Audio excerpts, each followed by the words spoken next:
It is mid-afternoon in Vatican City, a busy weekend for Pope Leo XIV, just days after he was elected pontiff. A few hours ago, he addressed crowds at the Vatican. It was 6 a.m. our time, asking them to please pray for the priesthood. The Pope also called for an end to the wars in Ukraine and Gaza. Yesterday, the pontiff made his first trip outside the Vatican, including a visit to the tomb of his predecessor, Pope Francis. ABC's Patrick Revo joins us live from Vatican City. Patrick. Hi, Tony and Michelle. Yeah, Pope Leo delivered that address from the balcony here. Authorities estimating that 100,000 people were here to watch it. He also, on this Mother's Day, led a prayer for mothers. And also, of course, here, a lot of Americans here to see this first American Pope. USA!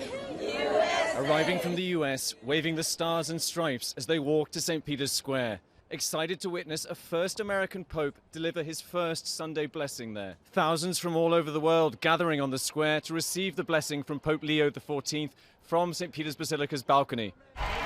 The day before, the new Pope making his first trip outside the Vatican, visiting this ancient Augustinian shrine just south of Rome in Genazzano.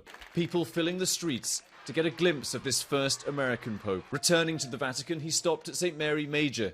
A striking image, Leo kneeling in prayer before the tomb of his predecessor, Pope Francis. The Pope earlier that day making clear he wants to continue Francis's modernizing efforts to make the church more inclusive, laying out his own vision in his first meeting with cardinals, saying, "Let us take up this precious legacy and continue on the journey inspired by the same hope that is born of faith." Leo also singling out artificial intelligence as a new challenge, saying the Church offers to everyone the treasury of her social teaching in response to developments in the field of artificial intelligence that pose new challenges for the defense of human dignity, justice and labor. Meanwhile, back in the US, at last night's game, his team, the White Sox, with a tribute to the son of Chicago.